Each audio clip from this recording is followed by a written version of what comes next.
नमस्कार, स्वागत है आपका। आप देख रहे हैं चुनावी खबर अखबार पर नजर। आपके साथ मैं दीपिका सिंह। नमस्कार, आपके साथ मैं हूं चारुल शर्मा। चुनावी खबर अखबार पर नजर, तमाम अखबारों की जो सुर्खियां हैं हम आपको उनके बारे में बताते हैं, उन पर चर्चा करते हैं। सबसे पहले अरुणाचल प्रदेश की बात करते हैं, जहां पर तीसरी बार बीजेपी की सरकार बन गई है। सिक्किम में एसकेएम का जलवा अभी भी बरकरार है, तो दैनिक जागरण ने इस खबर को प्रमुखता से छापा है और इसी के साथ साथ तमाम अखबारों ने इस खबर को प्रमुखता दी है। देखिए, कल यहां पर नतीजे आए हैं, मतगणना हुई है, जिसमें अरुणाचल प्रदेश में लगातार तीसरी बार बीजेपी ने सत्ता में वापसी की है। फिलहाल देखिए एक खबर, अरुणाचल प्रदेश में तीसरी बार भाजपा सरकार। सिक्किम में एसकेएम को 32 में से 31 सीटें मिली हैं। तो फिलहाल देखिए गले लगती हुई तस्वीरें भी आप देख पाएंगे, किस तरीके से ये तस्वीरें भी सामने आई हैं। हम आपको इस खबर की थोड़ी डिटेल भी देते हैं। लोकसभा चुनाव से पहले दोनों राज्यों के विधानसभा चुनावों के नतीजे घोषित कर दिए गए और इन नतीजों में किस तरीके से अरुणाचल प्रदेश में और सिक्किम में भाजपा की जीत हुई, और ये तस्वीरें जो हैं बड़ी खास है। अरुणाचल विधानसभा चुनाव में भारी सफलता मिलने के बाद मुख्यमंत्री पेमा खांडू ने पार्टी नेताओं को बधाई दी है और देखिए किस तरीके से नेताओं से गले मिलते नजर आए। चलिए आपको ये भी बता देते हैं, अरुणाचल प्रदेश में बहुमत के 31 सीटों की जरूरत थी। कुल 60 सीटें इसमें है, 31 सीटें चाहिए। भाजपा की बात करी जाए तो 46 सीटें भाजपा को मिली, इसमें कांग्रेस की एक ली जाए, कांग्रेस को 1 मिली है, एनसीपी को 3 सीटें, एनपीपी को 5 सीटें, पीपीए को 2 सीटें, 3 को अन्य सीटें मिली। बात सिक्किम किस तरीके से करते हैं तो बहुमत के लिए 17 सीटें चाहिए थी और कुल सीटें आती हैं 32। इसमें सिक्किम में एसकेएम को 31 सीटें, एसडीएफ को 1 सीट मिली है। तो 60 सदस्यीय अरुणाचल विधानसभा में भाजपा ने 46 सीटें जीती। कांग्रेस सिर्फ 1 सीट पर ही संतोष कर पाई है। बिल्कुल, देखिए यहाँ पर अगर हम अरुणाचल प्रदेश की बात कर लें तो देखिए जिस तरह अखबारों ने भी हेडलाइन बनाई है, अरुणाचल में भाजपा की बादशाहत जो है वो बरकरार है, यानी बादशाहत जो है भारतीय जनता पार्टी के अरुणाचल प्रदेश में तीसरी बार सरकार बनाई है। विपक्ष ने देखिए तमाम मुद्दे उठाए थे, लेकिन उनके बावजूद भी अरुणाचल प्रदेश में चाहे चीन का मुद्दा हो, कब्जे का मुद्दा हो, ये मुद्दे काम नहीं कर पाए और बीजेपी ने 60 में से 46 विधानसभा सीटों पर यहां पर जीतकर भारी बहुमत हासिल किया है। कांग्रेस जो लगातार ये कहती रही है कि जनता समझ गई है कि बीजेपी की सरकार अब नहीं आनी चाहिए, बीजेपी ने महंगाई की मारी, तमाम मुद्दे जो उठाए, वही कांग्रेस 1 सीट पर सिमट गई है अरुणाचल प्रदेश में। तो यहां पर विपक्ष जो है वो उतनी मजबूती से अपनी बातें नहीं रख पाया है। सिक्किम की बात कर ले तो सिक्किम क्रांतिकारी मोर्चा यानी एसकेएम ने एक बार फिर से सरकार बना ली है सिक्किम में।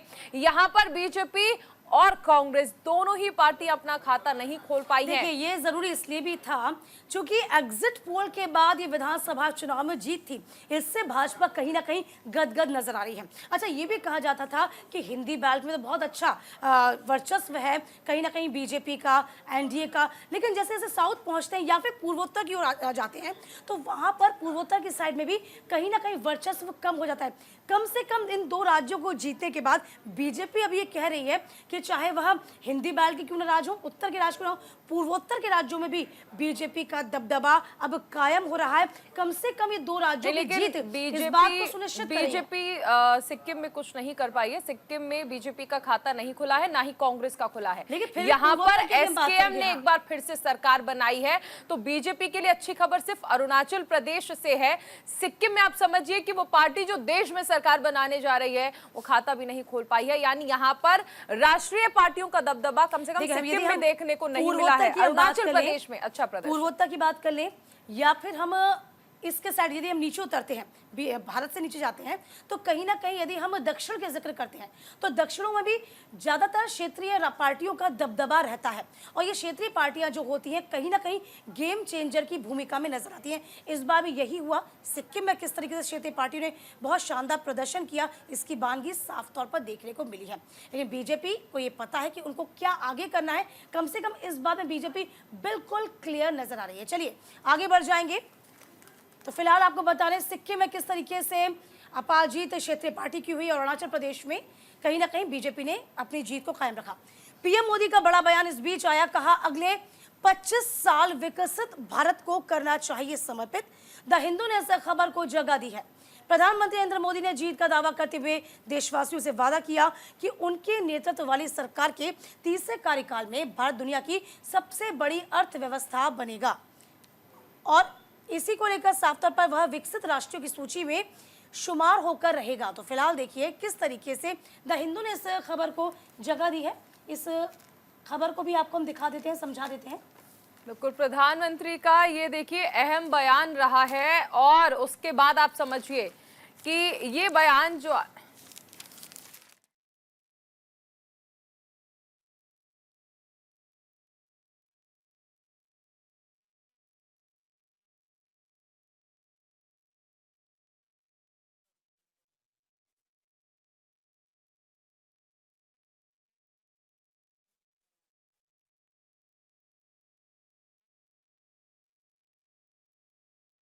बड़ा बयान दिया है, कहा है कि अगले 25 साल विकसित भारत को समर्पित होने चाहिए। द हिंदू ने इस खबर को प्रमुखता से छापा है। देखिए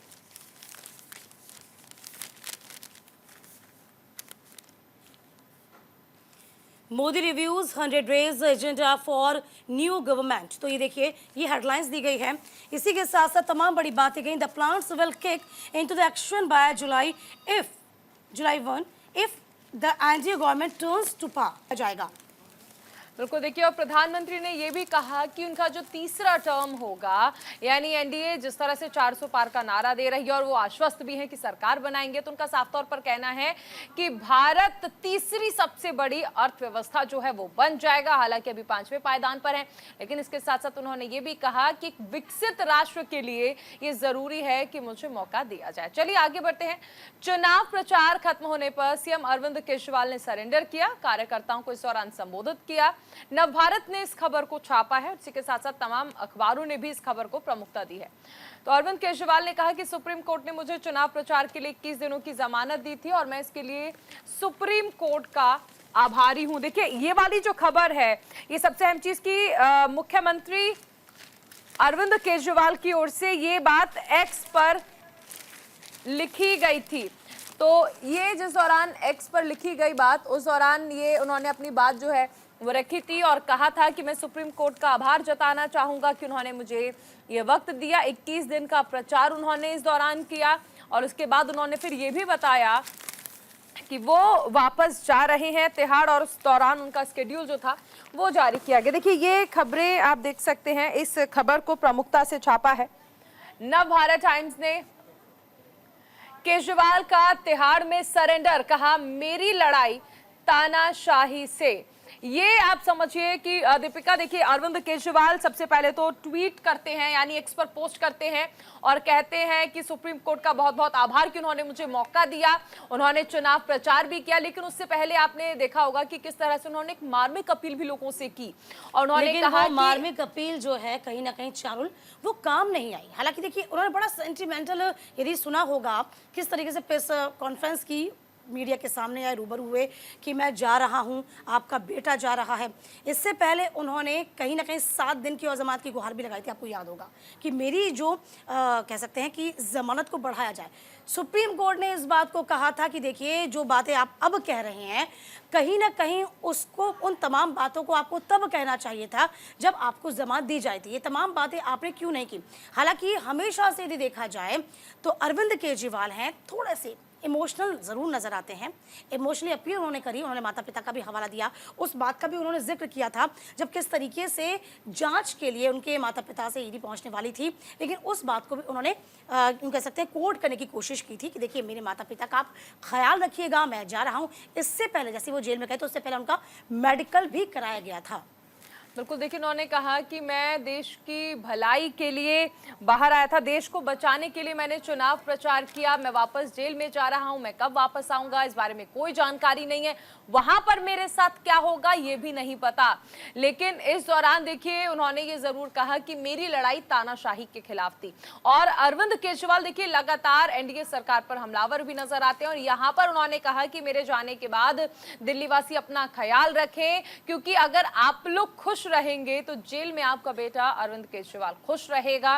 तो यहाँ पर देखिए तमाम अपील जो है इनका कुछ असर नहीं होना था, लेकिन एक इमोशनल कार्ड हर बार अरविंद केजरीवाल जरूर खेल रहे हैं, लेकिन ये इमोशनल कार्ड भी अब कुछ बहुत ज्यादा काम नहीं कर पाए, क्योंकि चुनाव प्रचार के दौरान उनकी तस्वीरें जो है वो लगातार देखी गई। यहाँ तक कि मल्लिकार्जुन खड़गे के यहाँ पर जो बैठक थी उसमें जब वो शामिल होते हैं और वो ये भी कहते हैं कि मेडिकल टर्म पर वो चाहते हैं कि बिल एक्सीड की जाए, ईडी वही वीडियो जो है जिसमें वो बैठक में शामिल होते हैं वो कोर्ट के सामने रखती है और कहती है कि अगर ये मेडिकली अनफिट हैं तो ये कैसे प्रचार भी करते हैं, बैठकों में भी जाते हैं।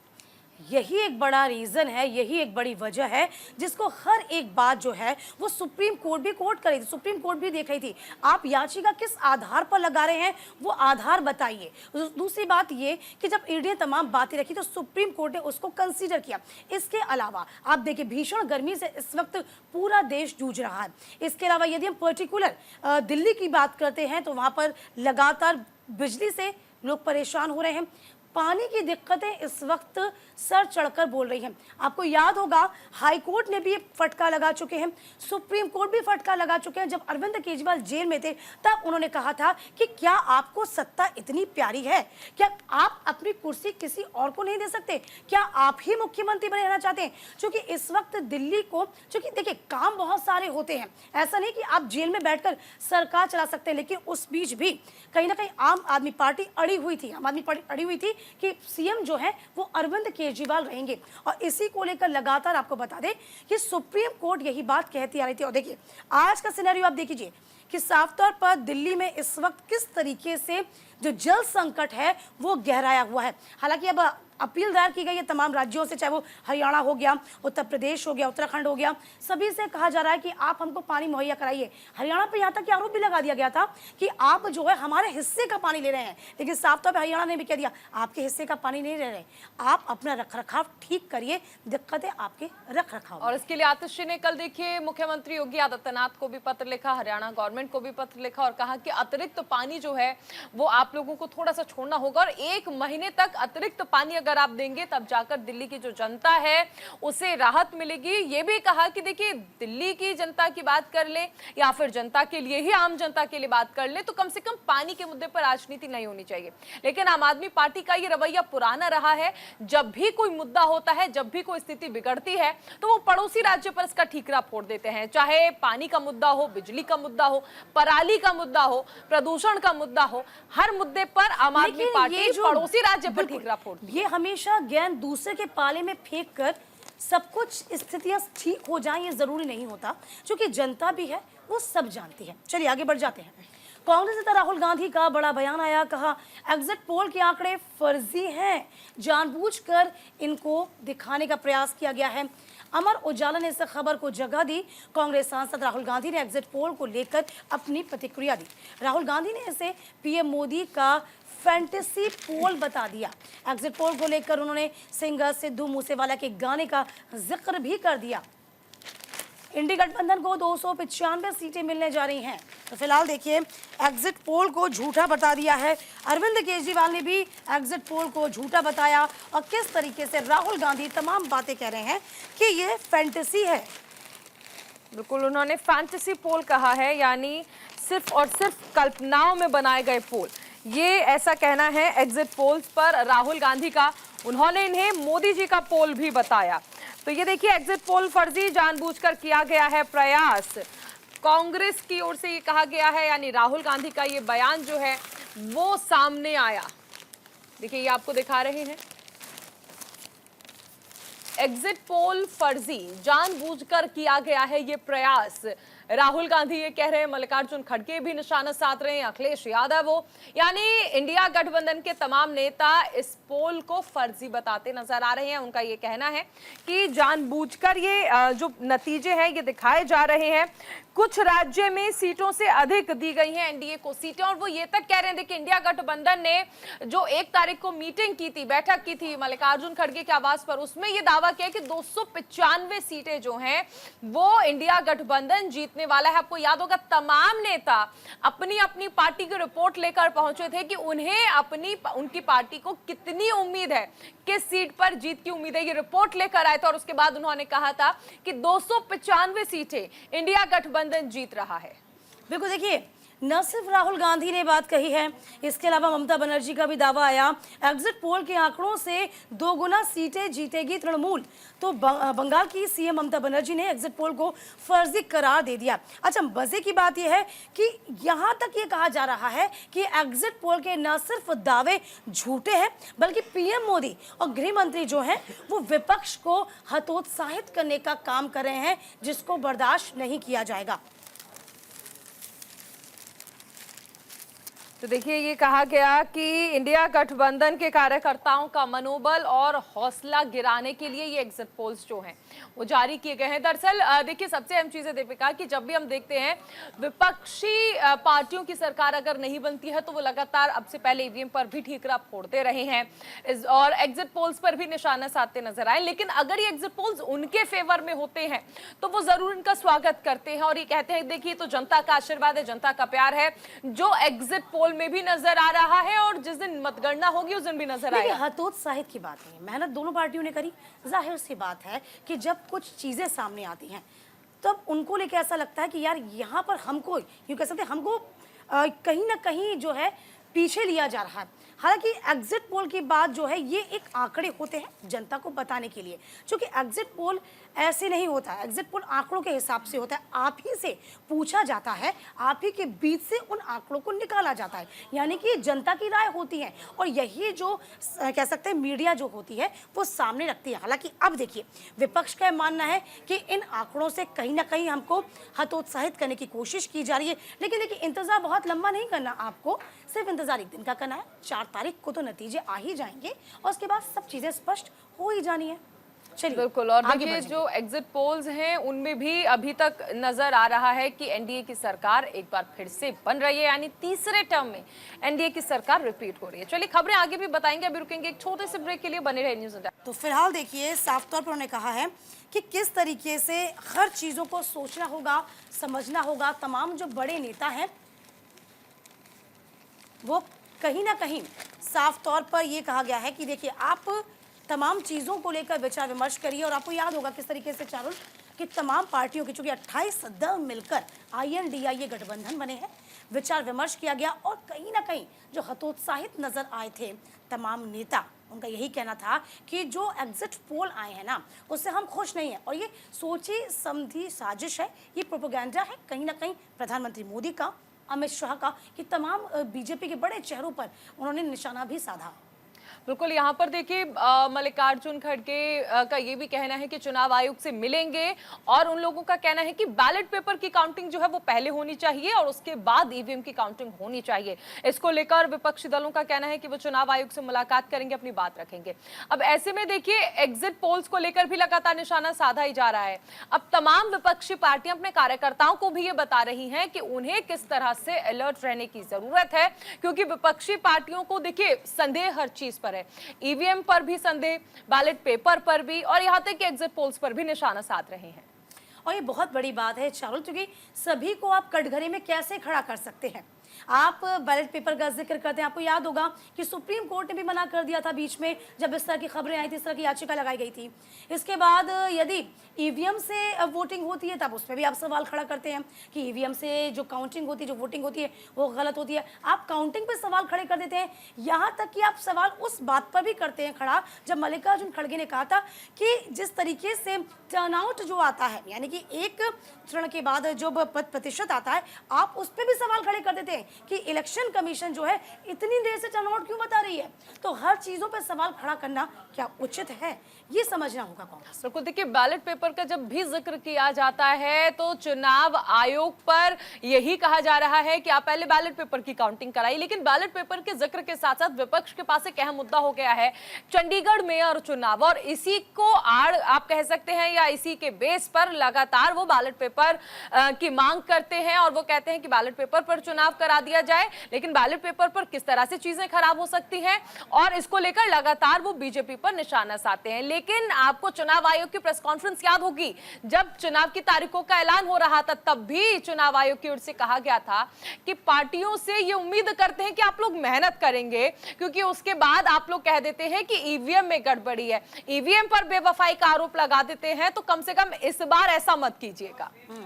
वो है ना, कहावत है कड़वा कड़वा और मीठा मीठा गप गप, कड़वा कड़वा थू थू। यानी कि यदि आपके फेवर में तमाम चीजें आ जाएं, यदि आप किसी राज्य में जीत जाएं या विधानसभा चुनाव में जीत जाएं तो सब कुछ ऑल गुड, लेकिन जैसे ही विपक्ष या यूं कह सत्ता पक्ष जीते तो आप उसको कटघरे में खड़ा कर दें, ये भी समझने वाली बात होगी। बहरहाल आगे बढ़ जाएंगे। शहजादे से लेकर मंगलसूत्र तक चुनावी प्रचार में रहा जुमलों पर जोर, अमर उजाला ने इस खबर को जगह दी। लोकसभा चुनाव 2024 पक्ष विपक्ष के बीच जुमलों के जरिए कटाक्ष के लिए भी याद किया जाएगा। 7 चरणों में हुए चुनाव में सूरज की बढ़ती तपिश के साथ ही जुमलों का पारा चढ़ा। नेताओं ने नए नए जुमले गढ़े तो नए नए शब्दों के जरिए भी एक दूसरे पर कटाक्ष किया। तो शहजादे, मंगलसूत्र और किस तरीके से बड़े बड़े जुमले सामने आए थे, ये सभी ने देखे और सभी ने सुने भी। तो कुल मिलाकर देखा जाए कटाक्ष किया गया और कहीं ना कहीं ये लोकसभा चुनाव जो है इसलिए भी कह सकते हैं चारुल जाना जाएगा।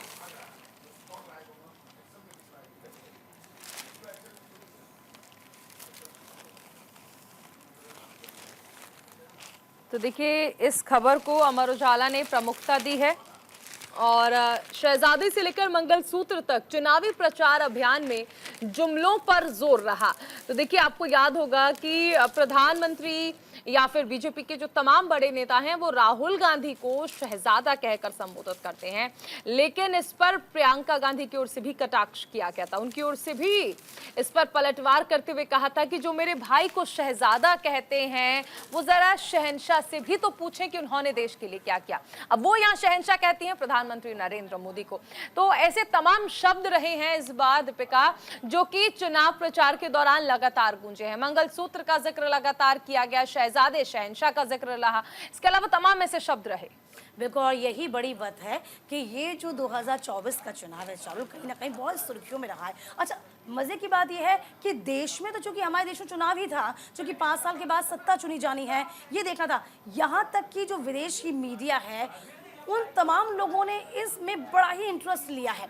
लेकिन जुमलों के अलावा जरा इनसे ऊपर उठकर सोचना पड़ेगा कि क्या जुमलेबाजी से सब कुछ हो जाता है? क्या आप जो मैनिफेस्टो लेकर आते हैं वो जनता को समझाइए कि आप कैसे उस मैनिफेस्टो को धरातल पर उतारेंगे, चाहे वो विपक्ष हो चाहे वो सत्ता पक्ष हो। तो जुमलेबाजी से कुछ नहीं होता, क्योंकि अभी आपने देखा होगा जिस तरीके से जिन जिन चरणों में चुनाव हुए और जिस तरीके से वोटिंग का परसेंटेज कम रहा, वोटर्स जो है बहुत साइलेंट रहा पूरे चुनाव में।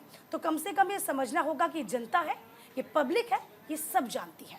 बिल्कुल, देखिए 7 चरणों के जो चुनाव रहे उसमें तपिश तो देखने को मिली है। मौसम तो इन 7 चरणों में लगातार बढ़ता रहा, लेकिन ना सिर्फ हम मौसम की बात कर रहे हैं लेकिन चुनावी मौसम भी बढ़ा। कई सारे शब्द रहे जो इस बार लगातार गूंजे। विश्व गुरु की जगह विश्व गुरु, आप देखिए कि मटन मछली एक ऐसा शब्द रहा जो गूंजा। मुजरा, मंगलसूत्र, शहजादा, 2 लड़के जो कि अखिलेश यादव और राहुल गांधी के लिए कहा जा रहा था, ऐसे तमाम शब्द रहे जो इस बार चुनाव प्रचार के दौरान गूंजते नजर आए। और इस प्रचार को आप देखिए कि ऐसा रहा जिसने पूरा तपिश जो है वो इस पूरे चुनाव में बढ़ा के रखी और इनके जरिए, इन शब्दों के जरिए आपने देखा होगा कि लगातार एक दूसरे पर निशाना भी साधा गया पक्ष और विपक्ष की ओर से। देखिए, कटाक्ष किए गए, जुमलेबाजी की गई, लेकिन इसी के साथ साथ देखिए कहीं ना कहीं जो जनता के मन में है ना वो क्या है वो तो तभी समझ में आएगा जब रिजल्ट सामने आ जाएगा। तो फिलहाल देखिए जुमलेबाजी से कहीं ना कहीं जनता भी चारुल जो है वो समझती है जुमलेबाजी से कुछ होने वाला नहीं है। आपका अधिकार क्या है, आप हमें क्या दे सकते हैं, यानी कि जनता को क्या दे सकते हैं, ये जनता बखूबी समझ चुकी है। और चुनाव जो है किसी एक परिप्रेक्ष्य में नहीं लड़ा जाता, चुनाव हर एक एंगल पे देखा जाता है। देश के भीतर भी देखा जाता है, देश की सीमाएं कितनी सुरक्षित हैं वहाँ भी देखा जाता है। तो कुल मिलाकर देखा जाए विपक्ष ने सत्ता पक्ष को हमेशा कटघरे में खड़ा किया। और देखिए आपको याद होगा चाहे वो अग्निवीर योजना का जिक्र किया गया, संविधान में संशोधन का जिक्र किया गया या फिर जातिगत जनगणना का जिक्र किया गया और ये कहा गया कि तमाम चीजें कहीं ना कहीं हम दूर करेंगे, हम करवाएंगे, ये विपक्ष की ओर से कहा गया। और इसके बाद अपने आप को कहीं ना कहीं यूं कह सकते हैं बाकायदा बैरिकेडिंग की गई, बाड़ेबंदी यहाँ पर बीजेपी भी करती नजर आई। बिल्कुल, देखिए कई सारे शब्द जो हैं आपको याद होगा कि नवरात्र के एक दिन पहले जिस तरह से, या पहले दिन आपको याद होगा जब तेजस्वी यादव का एक वीडियो सामने आता है जिसमें वो मछली खाते नजर आते हैं, जिस पर उन्होंने कहा कि ये हम लोग खाते हैं। लेकिन इस वीडियो के सामने आने के बाद बीजेपी लगातार हमलावर हो गई थी, कहा कि धार्मिक भावनाओं को आप आहत कर रहे हैं पहले ही दिन। इसी के साथ साथ कई सारे शब्दों में एक शब्द वोट जिहाद का भी निकलकर सामने आया था कांग्रेस नेता सलमान खुर्शीद की ओर से। चलिए बिल्कुल आगे बढ़ते हैं। एग्जिट पोल पर कांग्रेस चुनाव आयोग पहुंच चुकी है। पीएम मोदी और गृह मंत्री अमित शाह पर विपक्ष को हतोत्साहित करने का आरोप लगा दिया। दैनिक जागरण ने इस खबर को प्रमुखता दी है और एग्जिट पोल्स के नतीजों के विपक्षी दलों ने सिरे से खारिज कर दिया है। एग्जिट पोल के आंकड़ों को लेकर कांग्रेस समेत संपूर्ण विपक्षी दलों का तनाव रविवार को सामने आया। एग्जिट पोल के नतीजों को फर्जी बताते हुए कांग्रेस ने दावा किया कि प्रधानमंत्री नरेंद्र मोदी, गृह मंत्री अमित शाह द्वारा विपक्ष को हतोत्साहित करने का प्रयास किया जा रहा है। देखिए ये तस्वीर जरा देखिए, पहले तस्वीर देख लीजिए आप। तस्वीर के जरिए अब आप तमाम चीजें समझ पाएंगे। यहाँ पर कहा गया आईएनडीआई के नेताओं की एक शिष्टमंडल, जी हाँ, शिष्टमंडल कहा गया है, शिष्टमंडल ने रविवार को नई दिल्ली स्थित निर्वाचन सदन में चुनाव आयोग की पूर्व पीठ के साथ मुलाकात की। मतगणना को लेकर अपनी आकांक्षाओं से अवगत कराया गया। एग्जिट पोल के नतीजों को विपक्ष ने सिरों से खारिज कर दिया। एग्जिट पोल के आंकड़ों को लेकर कांग्रेस समेत संपूर्ण विपक्षी दलों का तनाव रविवार को सामने आने लगा था, जब एग्जिट पोल पर कांग्रेस जो है चुनाव आयोग पहुंच गई। फर्जी बता दिया, दावा झूठा बता दिया। चुनाव आयोग से मिलकर पोस्टल बैलेट के परिणाम पहले घोषित करने की मांग करी गई है। अब देखना ये होगा कि चुनाव आयोग क्या इस पर विचार करेगा, ये देखने वाली बात होगी। आशंका क्या जाहिर की गई, ये भी जान लीजिए। आशंका जाहिर की गई कि पोस्टल बैलेट की मदद से प्रभावित किए जा सकते हैं चुनाव के नतीजे। तो राहुल गांधी क्यों ना हो, ममता बनर्जी क्यों ना हो, ये सभी मिलकर कह रहे हैं कि भाई पहले जो पोस्टल बैलेट है उसकी गिनती पहले करा लीजिए। अब देखना ये वाली बात होगी, कहीं ना कहीं क्या चुनाव आयोग इन तमाम बातों को स्वीकार करेगा। लेकिन साफ तौर पर जब रविवार को जिक्र किया गया तो रविवार में देखिए किस तरीके से जो चेहरे पर थोड़ी मायूसी थी, थोड़ी चिंता थी, जब चुनाव आयोग के सामने पूरा शिष्टमंडल जाता है। बिल्कुल, देखिए राहुल गांधी लगातार ये कहते हैं कि ये मोदी जी का पोल है और ऐसे पोल्स से किसी को फर्क नहीं पड़ने वाला है। अखिलेश यादव भी इसको लेकर एक्स पर पोस्ट करते हैं। लेकिन यहाँ पर सबसे अहम चीज है कि एग्जिट पोल में जिस तरह हमने जिक्र किया कि अगर नतीजे फेवर में आते हैं इंडिया गठबंधन के, तो जरूर वो इस एग्जिट पोल की बात कर ले, या फिर कल जब नतीजे आएंगे तो उन्हें स्वीकार कर लेंगे। लेकिन फिलहाल जब नतीजे अपने पक्ष में नजर नहीं आ रहे हैं तो विपक्षी गठबंधन का कहना है चुनाव आयोग से कि ये जो एग्जिट पोल्स है ये हतोत्साहित कर रहे हैं और इसीलिए इस तरह के जो एग्जिट पोल्स हैं इन पर भी विचार करने की जरूरत। लेकिन सवाल ये है कि ईवीएम जब आपके नतीजे आपके फेवर में नतीजे दे दे तो फिर आप इन नतीजों को क्यों स्वीकार करते हैं? तब क्यों नहीं कहते हैं कि हम सरकार नहीं बनाएंगे क्योंकि हमें ईवीएम पर भरोसा ही नहीं है। चाहे नतीजे आपके हक में आए चाहे आपके खिलाफ आए, आपका जो स्टैंड है वो रहना चाहिए। देखिए इस बीच आपको बता दें, मार्क्सवादी कम्युनिस्ट पार्टी के महासचिव सीताराम येचुरी ने भी कहा कि वोटों की गिनती के दौरान अतिरिक्त सतर्कता बरती जाए। उन्होंने पूरी प्रक्रिया की सीसीटीवी से निगरानी करने और कंट्रोल यूनिट को स्थापित करने की मांग की। का मशीन से जो आंकड़े आए उन्हें कंफर्म भी किया जाए। येचुरी ने यह भी कहा कि ईवीएम की सील को तोड़ने से पहले उसे काउंटिंग एजेंट से वेरीफाई कराया जाए। आयोग से मिलने वाले विपक्षी नेताओं ने कांग्रेस नेता अभिषेक मनु सिंघवी, भाकपा के नेता डी राजा, कांग्रेस के सलमान खुर्शीद, माकपा के सीताराम येचुरी, तमाम जो बड़े नेता थे वो मौजूद थे, जिन्होंने जाकर गुहार लगाई है कि आप सतर्कता न सिर्फ बरतें बल्कि सीसीटीवी फुटेज से भी इसकी जानकारी निकाली जाए और पूरी निगरानी करी जाए। यानी कि कुल मिलाकर देखा जाए नतीजों से थोड़ा बहुत यूँ कह सकते हैं जो पार्टी या विपक्ष जो है आईएनडीआई गठबंधन है वो फिलहाल डरा हुआ साफ तौर पर नजर आ रहा है। चलिए आगे बढ़ जाएंगे। कांग्रेस नेता जयराम रमेश ने गृहमंत्री शाह पर जिलाधिकारियों से बात करने का आरोप लगाया। चुनाव आयोग के सबूत मांगने पर साध्वी ने चुप्पी तोड़ी है और अमर उजाला ने इस खबर को जगह दी। भाजपा के चुनाव आयोग ने कांग्रेस नेता जयराम रमेश से जवाब तलब किया। दरअसल सोशल मीडिया पर रमेश ने आरोप लगाया था कि गृहमंत्री अमित शाह ने मतगणना से कुछ दिन पहले 150 जिला मजिस्ट्रेटों को फोन किया। चुनाव आयोग ने रमेश से तथ्यात्मक जानकारी और विवरण मांगा। आयोग ने उन्हें 2 जून की शाम तक का वक्त दिया है। बिल्कुल। और आज देखिए 3 जून हो चुकी है, लेकिन अभी तक इस पर कोई जवाब नहीं दिया गया है जयराम रमेश की ओर से। देखिए ये जयराम का आरोप, शान 150 डीएमसी की है बात, आयोग ने मांगे सबूत तो पहुंचे ही नहीं। ये देखिए जिस तरह से विपक्ष पर यह आरोप भी लगता है कि आप कोई बात कह तो देते हैं लेकिन उसे साबित तो कीजिए। देखिए दीपिका, अगर ये चीज होने लग जाए कि विपक्ष या फिर कोई भी राजनीतिक पार्टी अगर किसी भी पार्टी पर आरोप लगा रही है और उस पर संज्ञान लेकर उनसे सबूत मांगे जाएं, तो फिर मुझे लगता है कि इस तरह की बयानबाजी, इस तरह से जो भ्रम पैदा करने की स्थिति है वो जरूर दूर हो जाएगी। ऐसे में जयराम रमेश ने गृह मंत्री अमित शाह पर निशाना भी साधा और कहा कि लगभग 150 जिलाधिकारियों से बातचीत की है, चुनाव प्रभावित करने की कोशिश। लेकिन चुनाव आयोग ने जब इस पर सबूत मांगे और कहा कि आप आइए 2 जून तक और बताइए कि आपके पास क्या सबूत है, तो यहां पर कांग्रेस ने चुप्पी साध ली है। अच्छा, आपको याद होगा चारुल, किस तरीके से एक मॉफ्ड वीडियो जो था वो कहीं ना कहीं सामने भी आया था अमित शाह का। इस बात को लेकर बहुत तीखी प्रतिक्रिया जो थी वो चुनाव आयोग ने भी दी थी और कहीं ना कहीं कहा गया था। देखिए इस खबर को चारुल ने भी आपको दिखाया, यहाँ पर दैनिक जागरण ने भी इस खबर को तरजीह दी है। देखिए जयराम रमेश ने किस तरीके से सामने आए, जयराम रमेश ने तमाम बातें कही। जयराम की जिलाधिकारियों को फोन वाली पोस्ट का आयोग सख्त हो गया। जयराम ने गृह मंत्री पर लगाया था 150 जिलाधिकारियों को फोन करने का आरोप। एग्जिट पोल के आंकड़ों को कांग्रेस ने फर्जी भी बता दिया। चुनाव आयोग पर इसका संज्ञान लेने की बात कही। देखिए फिलहाल देखिए, आप कह तो देते हैं तमाम बातें, लेकिन जब आपसे सबूत मांगे जाते हैं तब आप अपनी बगले झांकते नजर आते हैं।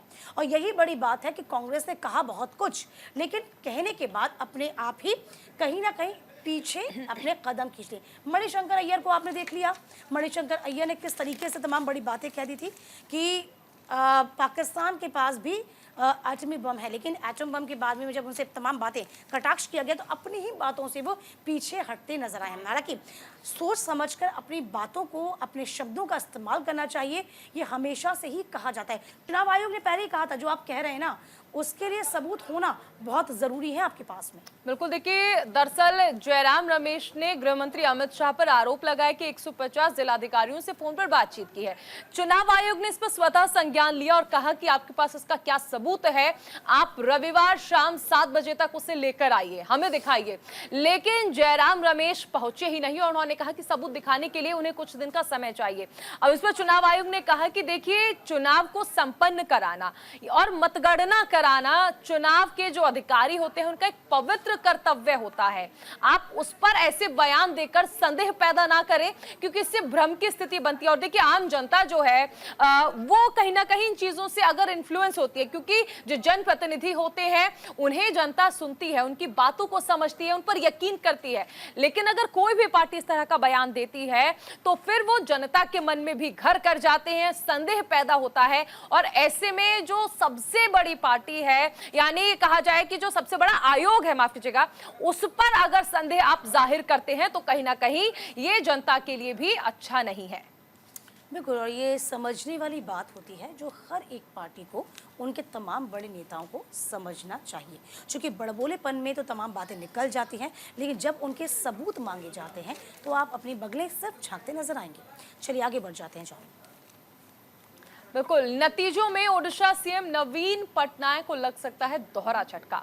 विधानसभा चुनाव में भी बीजेपी से मिल सकती है बड़ी चुनौती। अमर उजाला ने देखिए इस खबर को छापा है और तमाम अखबारों ने इस खबर को प्रमुखता से दी है, छापा है। लोकसभा चुनाव को लेकर सरगर्मियां आप देखिए तेज हो चुकी हैं और ऐसे में ये कहा जा रहा है कि एग्जिट पोल्स में भी ये चीज सामने आई है कि पटनायक को, यानी नवीन पटनायक को दोहरा झटका लग सकता है।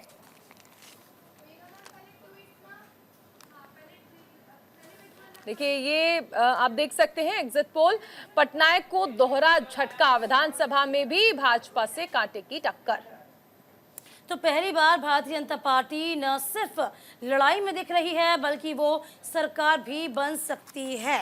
ये तमाम बड़ी बातें सामने आई और देखिए ये तमाम बड़ी बातें चारुल ने भी आपको दिखाई, जिसे तरजीह दी गई है। आपको याद होगा कि जब प्रधानमंत्री मोदी पहुंचे थे ओडिशा, उन्होंने साफ तौर पे कहा था कि नवीन पटनायक की जो सेहत है वो ठीक नहीं चल रही है और जब बीजेपी जीतेगी तो कहीं ना कहीं बाकायदा इसके लिए एक कह सकते हैं कि गठन किया जाएगा। जाएगा, एक कहीं ना कहीं समिति का गठन किया जाएगा जो उनकी सेहत को सुधारने का काम करेगी, जो देखेगी कि आखिरकार उनके संग चल क्या रहा है। इस बीच नवीन पटनायक का पलटवार आया था कि कहा था उन्होंने कि आप सार्वजनिक मंच से क्यों पूछ रहे हैं, आप मुझसे भी आके पूछ सकते हैं, आप मुझे भी फोन लगाकर बात कर सकते हैं। तो फिलहाल जो द्वंद्व था ना बीजेपी और कहीं ना कहीं नवीन पटनायक का, वो साफ तौर पर देखने को मिला था। अच्छा, इस बीच अब ये कहा जा रहा है कि नवीन पटनायक से कहीं ना कहीं ये कह सकते हैं कि बीजेपी से अब साफ तौर पर बड़ी चुनौती उनको मिलती नजर आ सकती है और बीजेपी कहीं ना कहीं इस बात से आश्वस्त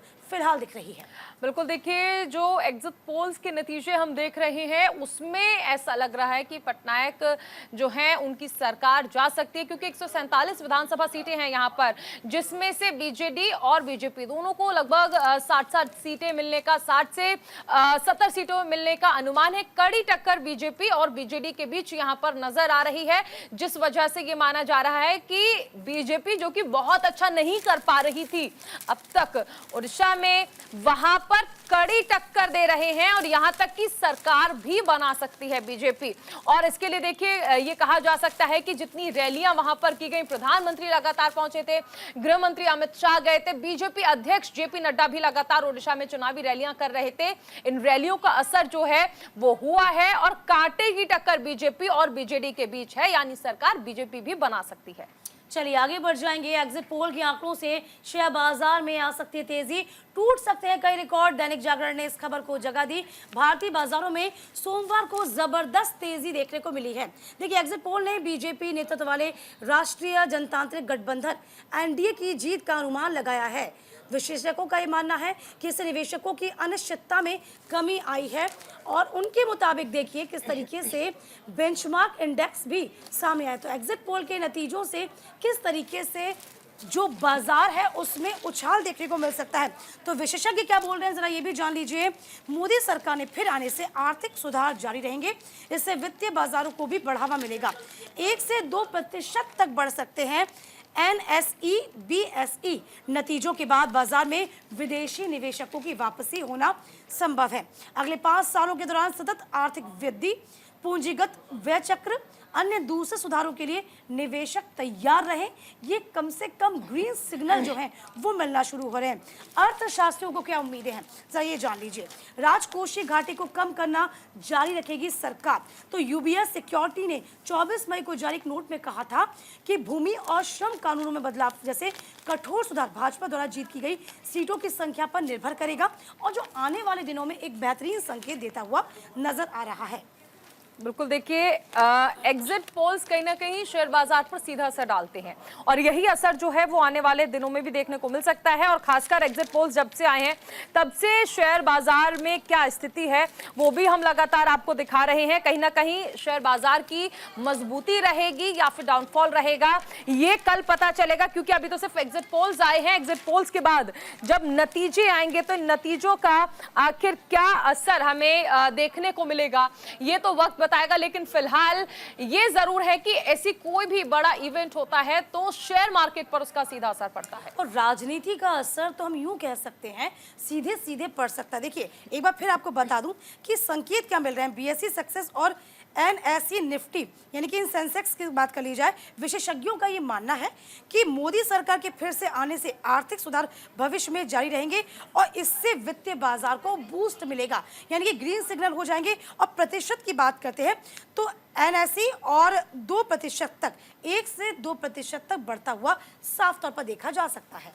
वहीं देखिए सपा अध्यक्ष अखिलेश यादव का एक बड़ा दावा है, एग्जिट पोल के आंकड़े सिर्फ मनोवैज्ञानिक दबाव बनाने के लिए हैं। दैनिक जागरण ने इस खबर को प्रमुखता से छापा है और देखिए एग्जिट पोल्स के आंकड़ों को लेकर समाजवादी पार्टी के मुखिया अखिलेश यादव काफी हमलावर हैं। पूर्व CM अखिलेश यादव ने एग्जिट पोल को लेकर कई तरह के सवाल उठाए। तो एग्जिट पोल धोखा है, विपक्ष का मनोबल तोड़ना उद्देश्य है।